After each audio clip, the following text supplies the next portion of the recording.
Good evening. Let me turn this on. We're going to continue our study of relationships this evening, and tonight's topic is going to be deeper relationships. Generally speaking, when we form relationships with people, they don't stay static. Some relationships may be very casual basis, and when the reason for, or whenever brought you together with them changes, maybe it disappears. Others we tend to develop over time and become, more deeply enmeshed with that particular relationship and that particular person. So we're talking a little bit about that aspect of it this evening.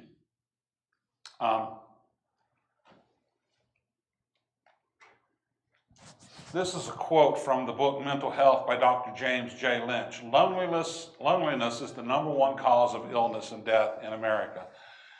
They don't think they've ever put on a death certificate, or at least very often somebody died of loneliness or died of a broken heart or anything like that.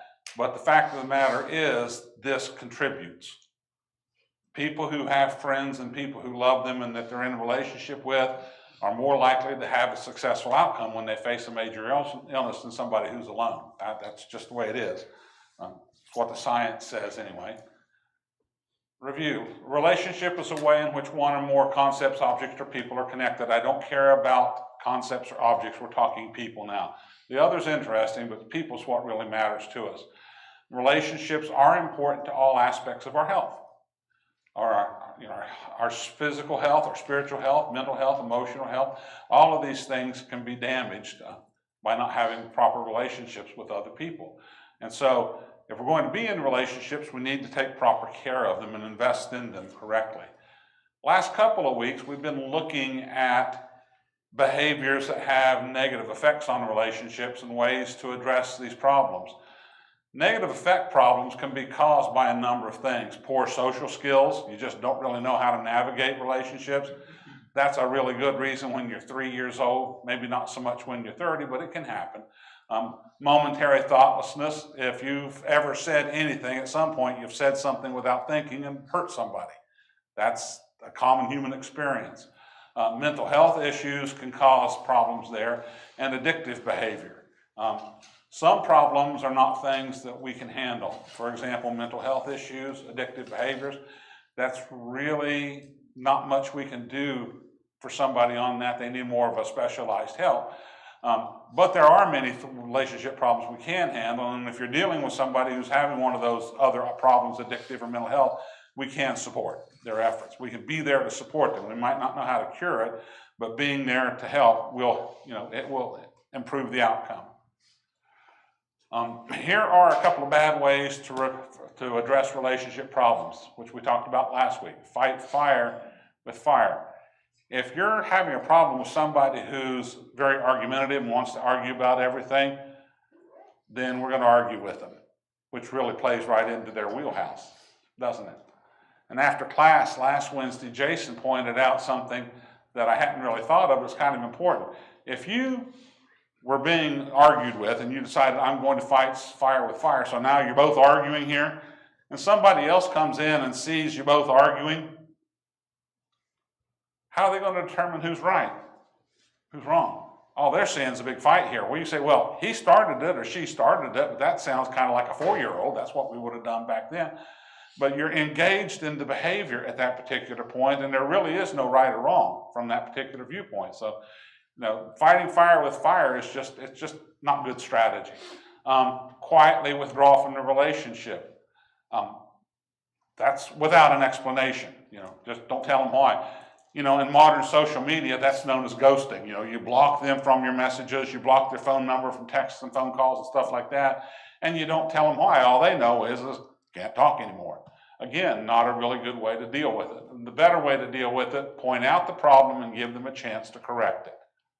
That's a more scriptural way to do it. That's what we're supposed to do with sin problems as well. Is here's the problem. Now we need to work on some form of correction there. So that's the better way. Okay, why we need relationships? Well, we've already mentioned several reasons why we need relationships. We're going to pick a different one tonight.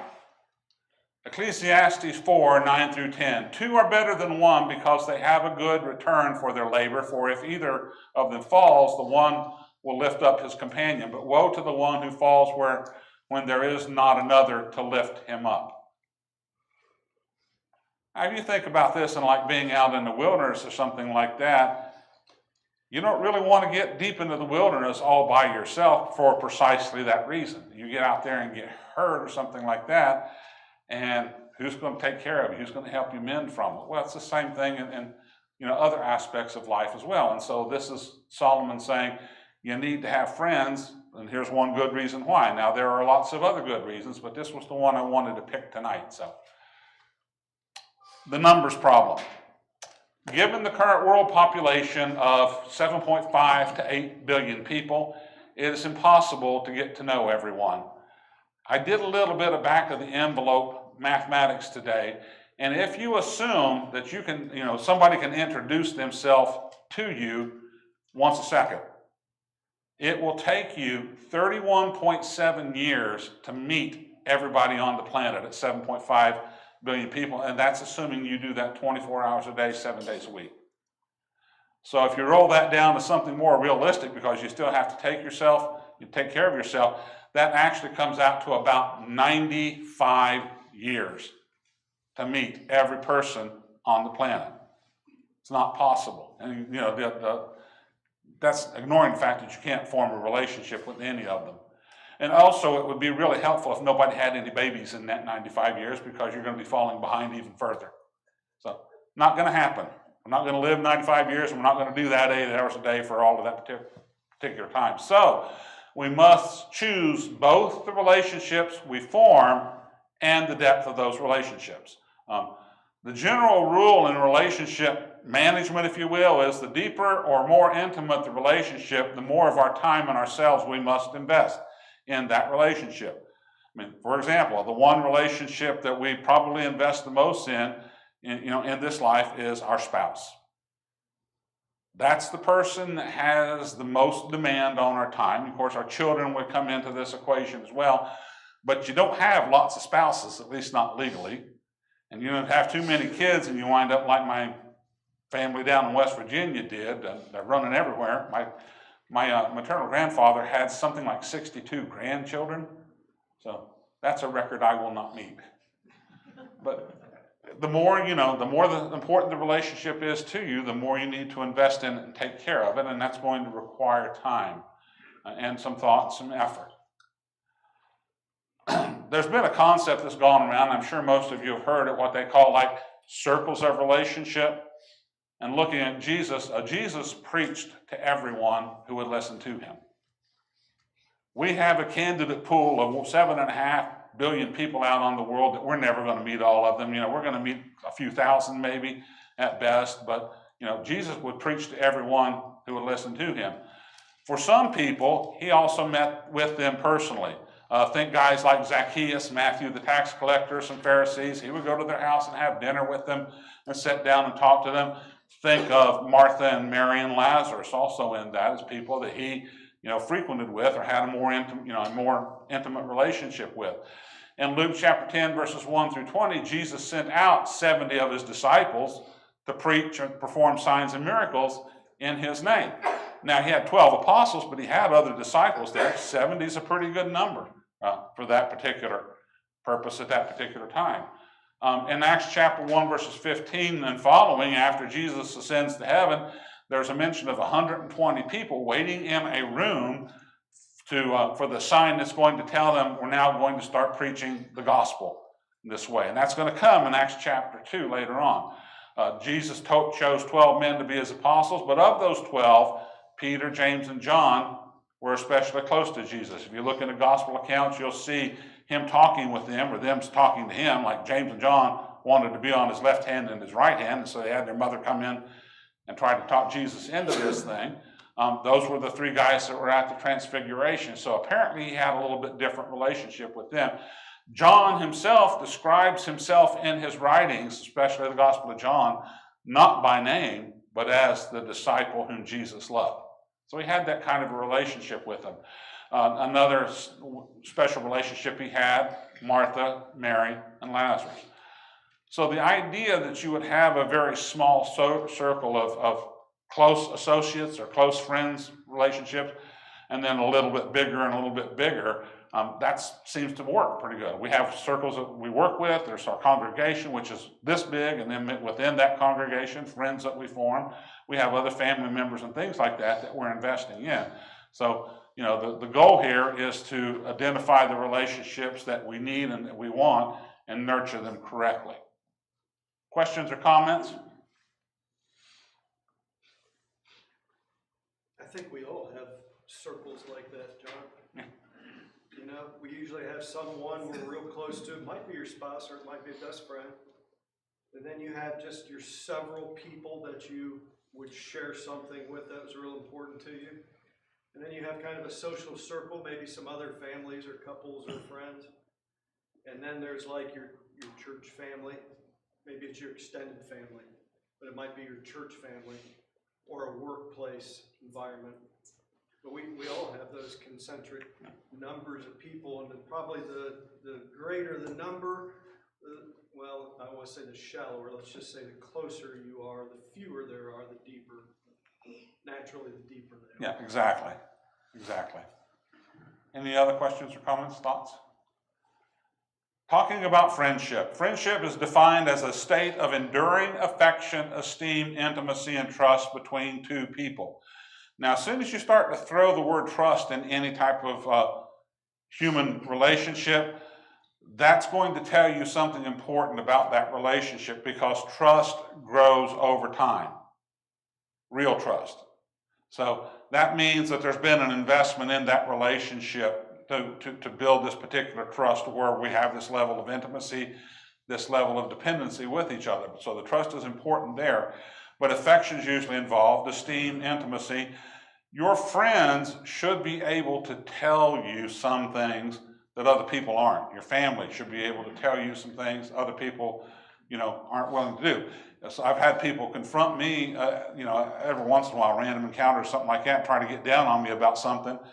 And I didn't care, you know, as far as I was concerned, that was just a jaw waving in the wind out there, because that person wasn't somebody who I turned to for validation.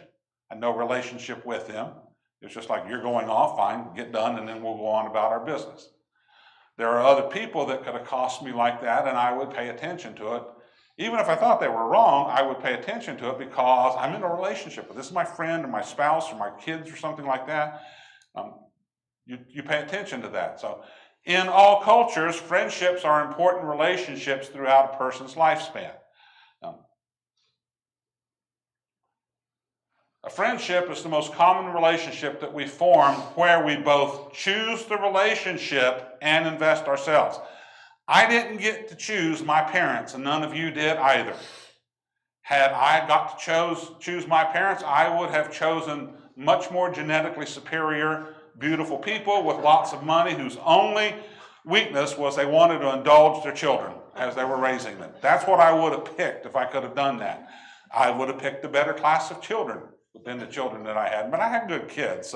But you see, we don't pick those particular relationships, but friends, we do. There's something in common in there, and we're going to say, I want this person to be my friend. Good friendships are valuable to us. When your kids go off to school, one of the first things a lot of parents ask them is, did you make any friends? Why? Well, because it's kind of important. One of the nice things about coming to church is we can ask our children and our grandchildren, did you make any friends? And have a high hope that, number one, they made some friends, and the friends are being raised with similar values and teachings and things like that we're trying to raise our kids and grandkids with. And so they're going to have a lot more in common. So it's important that they do this. Many of the other relationships that we form will be modeled on or include friendship.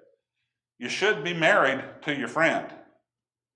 In fact, a lot of times in the dating process, there's a particular point when you're looking at your friend and you realize she's kind of cute. There's something special about, her that I kind of like a little bit different than I did before. Gals go the other way too. I mean, that's a perfectly natural thing, but it involves the friendship relationship there. And in fact, other relationships are harder to form if we don't first learn how to make friends. You got to be able to be in the presence of other people and invest in them, get to know them a little bit, and be invested in them, and let them invest in you in order to form any type of relationship at all. This is the training wheels for that particular type of relationship development. From the Proverbs. I put this verse up here twice because it's translated differently. Proverbs 18:24 in the New King James Version reads, "A man who has friends must himself be friendly, but there is a friend who sticks closer than a brother." In the New American Standard Version and ESV and a couple of others, it reads, "A man of many friends comes to ruin, but there is a friend who sticks closer than a brother." Now, I looked in an interlinear there, and all of the difference between the two translations is one Hebrew word. I'm not a Hebrew scholar. I remember Joss mentioning a while back that Hebrew doesn't have a lot of words in it, but they have a lot of context and they overload the words a lot, so depending upon the context, the definition of the Hebrew word can change there. I don't know if that's what's happening here or not. And I actually don't care because I think both of those statements are true. If you want to have a friend, you need to learn how to be friendly. If you have too many friends, that can be a problem too because you don't have really the time and the resources to invest in all of these relationships, and somebody's going to get upset, or you're going to pick the wrong friend and you're going to have trouble with that. But it's just not a good idea to have more friends than you can realistically maintain. So either way in that. And in both cases, there is a friend who sticks closer than a brother.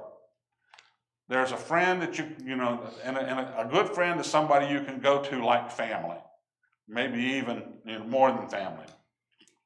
So I picked the Proverbs because Proverbs is a book of wisdom. It's a little bit of pithy statements to kind of remind us of how things really work. It's called wisdom. And remember that when Proverbs was written, people couldn't read. And so the proverb actually is a way of capturing this wisdom in a way that it's very easy to remember.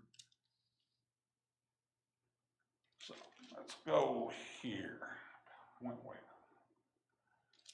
A friend loves at all times, and a brother is born for adversity. Your friend should be somebody that you can count on consistently, and if you can't count on them consistently, maybe they're not their friend. And if they can't count on you consistently, maybe you're not their friend. Proverbs 27:5-6. Better is open rebuke than love that is concealed. Faithful are the wounds of a friend, but deceitful are the kisses of an enemy. That verse 5 is a little bit odd when he says, better is an open rebuke than love that is concealed. That's at least somebody paying attention to you, but that word that's rebuke there implies the existence of a relationship there. A rebuke is something that, a correction that you can apply to somebody you know pretty well. And if you don't know them pretty well, or they don't know you pretty well, then they're not going to heed it anyway, because you really don't have the relationship there to do it. Faithful are the wounds of a friend. Have you ever had a friend tell you something that was kind of like, ouch, but they were right? Nobody's had that experience? I have. Probably more times than I can count. Maybe that's a measure of my character, I don't know. But the idea here is a friend cares about you and they're invested in you and they want to see you do well. They want to see you be successful in your walk with Christ, and so they're going to tell you that. But deceitful are the kisses of an enemy. If somebody that doesn't like you comes up and pats you on the back and things like that, what's your first instinct? Mine is put my back against the wall and put my hand on the wallet. Because I don't know what they're schmoozing me up for here, but I got a pretty good idea that they don't have my best interest in heart. I do that when I go buy a car too, by the way, so they're going to try to schmooze you up with the same type of thing there. But a friend is different. You're going to listen to them, and then the other people you're going to have to be very cautious about. Proverbs 27:10. Do not forsake your own friend or your father's friend, and do not go to your brother's house in the day of your calamity. Better is a neighbor who is near than a brother far away. Don't forsake your friends. In the day of your calamity, you want them to be there. And the day of their calamity, you better be there for them. That's what we do for each other in these types of relationships. That's how you maintain a good relationship and a healthy relationship. Any questions or comments or thoughts?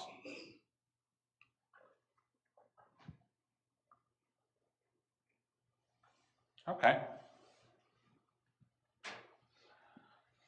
Good friendships grow over time because we invest in the relationship. And relationships will peter out quite naturally if we're not investing in them. And if you have some common activity that you both like and that activity isn't doable anymore, health reasons or something like that, and that's the basis of your relationship, it's probably going to fade away. And that's perfectly natural in that situation. Doesn't mean it has to, but if that's the only thing that binds you, it probably will. Friendship also teaches us good negotiating or relationship management skills. You remember when I was talking earlier about when you were being concerned about what our kids or who our kids are making for friends or finding for friends, or our grandkids and things like that? I mean, what's one of the first things we have to do with our children when they're young? Teach them to share. That's it right there. Teach them to share. Essential relationship skill number one, learn to share. Because there's never enough to go around. And you kind of have to get them into the idea of, maybe they'd like a chance to play with this toy or something like that too. And in fact, they're so dead set against this that if one of them finds the toy, they will run over and grab it and prance around in front of the other kids. Aha, I got the toy and you don't, yeah, type of a thing. And then you have to deal with that particular problem. Number one, learn to share. Learn to empathize. And then friendships can also teach us reconciliation skills, or when and how to end the relationships. Like I said earlier, you open your mouth, you're going to say something kind of hurtful without thought or what have you, and you're going to have to apologize for it. And everybody hates to do that, do it anyway, because not apologizing is even worse than apologizing. Try it both ways. If you don't believe it, I think you'll agree with that. And sometimes a relationship just needs to end. Let it go because the common interest isn't there anymore. It wasn't well developed. Or sometimes a relationship's gotten toxic. Then, talking to them and trying to say, let's fix this particular problem here, that's not working. And then at a certain point, you kind of have to back away from it. Sometimes a relationship ends for other reasons, like health reasons or loss of life or something like that. Matt? I think it's important that you said that. Sometimes you just got to let it go. We tend to think something's really wrong. We got to rescue it, sometimes, especially if it was a really good relationship for a while. But most of my relationships are cyclical. I spend time with somebody for a while for maybe a reason. Maybe it's just football season. We watch some games, or they're going through a hard time, or I am. And then it's not that way anymore for a while. But later, I find that it cycles back around. Or somebody, a friend, befriends another person and starts spending more time with them, and again, kind of like, that's kind of a bummer, But then it cycles around and comes back around. Mm-hmm. That's one of those things. As a kid, that drove me nuts, right?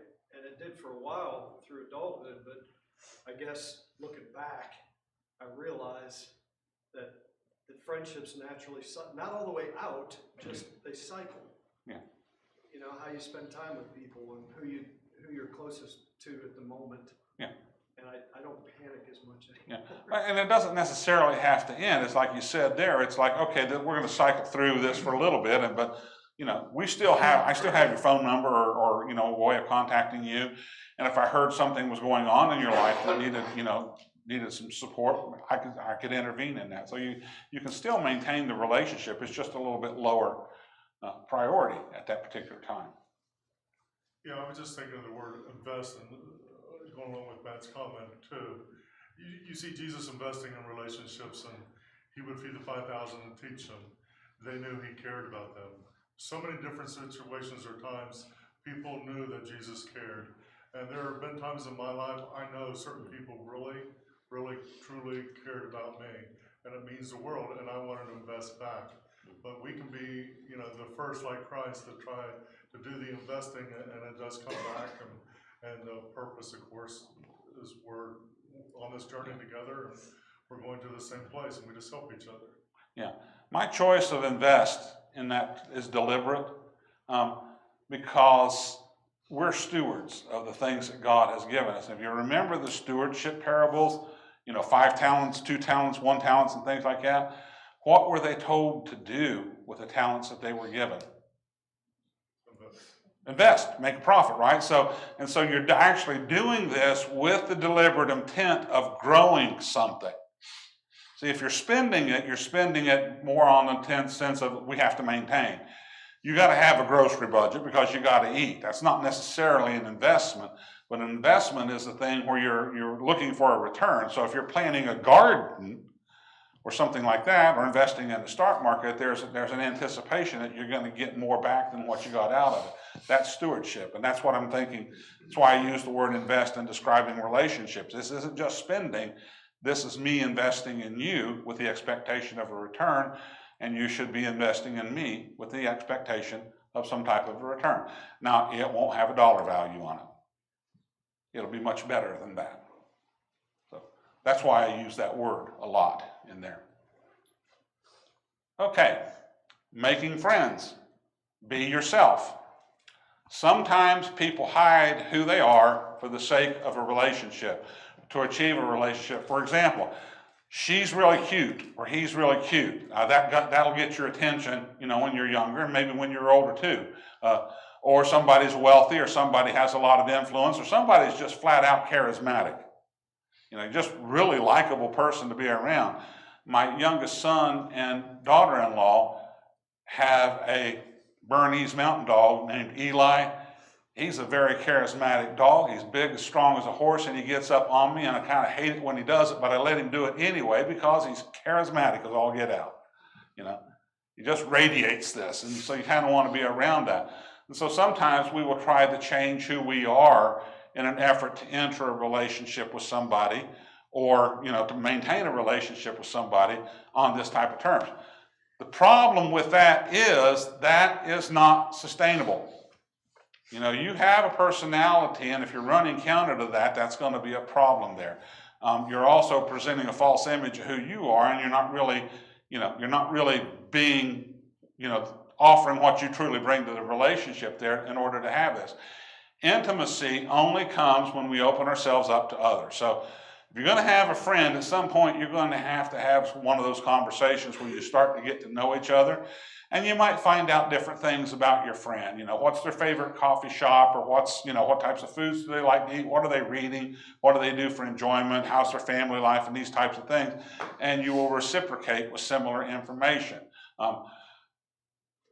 So you don't want to go into this thing and not be who you are, because it's disingenuous and it's deceptive. We're going to go into a relationship. We're going to allow other people to see us as we really are within the context of that relationship. Friends I made at work when I was employed, I did not reveal as much information to as people that in my family, or people in a congregation, or things like that, because it was not intended to be that durable of a relationship. So, there were some boundaries I basically chose to go with there, but I still invested in those relationships because it helped the workplace, helped us get the job done. And who we really are is going to be eventually be revealed anyway. And so this is part of the trust process that we're trying to build over time. They're going to have to see the real you. You're going to have to see the real them. And if you don't like each other, then manage it some way. Let them be themselves. So this is the reciprocal on this thing. Sometimes we want someone else to be who we were, who we wanted to be. Josh, you have your hand up? Behind me. Sorry about that. So that doesn't work either. It can be a real relationship problem, because some people want to control a relationship to a degree that is not healthy. They want to know what you're doing, when you're doing it, how you're doing, and you want you to be, doing the things, liking the things that they want, and all of this kind of thing. That doesn't work. That's a controlling relationship, and that's a problem. You've seen examples of this, I'm sure, and you realize after a while this demeans both people in the relationship. If we're going to make a friend, we have to give our friend room to grow and be willing to invest in that growth. You make a friend on a common interest or a common goal or something like that. You're walking together in some fashion. I want to get to wherever it is that we're going. Well, your friend wants to get wherever this is that we're going to, and that's going to require us to reciprocate for them. You know, iron sharpens iron. That's in the Proverbs. You know, so one man sharpens another, and that's the idea behind there. You make each other better in the process of doing this, but you don't change anybody's personality here. And sometimes we're actually looking for any reason at all, and I put in parenthesis, no matter how ridiculous that reason is, to reject somebody as a friend. So, well, I think the lamest excuse I heard was a guy that had gotten set up on a date with another young woman, and he said, well, I didn't like her because she had dirty elbows. Okay, I got two questions. Number one, what are you looking at her elbows for? You know, is this a meat inspection or what's going on here? And number two, why does this matter? You know, you didn't bother to get to know. It was just, you know, my guess is that wasn't the real reason. That was just the, you know, the one that we fill out on a little mental form as to why we don't want to be with somebody. In Matthew chapter 11, verses 18 through 19, Jesus has a curious statement here, and it's significant for two reasons here. Now, in the context here, people in this particular point in the book of Matthew are wondering, well, who's John the Baptist? Is he Eli? Is he not? What is he? And Jesus is talking about John the Baptist and his role there. And he basically says, he is the Eli, he is the forerunner if you're wanting to listen to him. And if you don't, then, you know, you're going to ignore him anyway here. But he says, for John came neither eating nor drinking, and they said, he has a demon. Now, Matthew and Mark both describe John the Baptist as a guy who wore a camel's hair shirt and a leather belt, and he ate locusts and honey.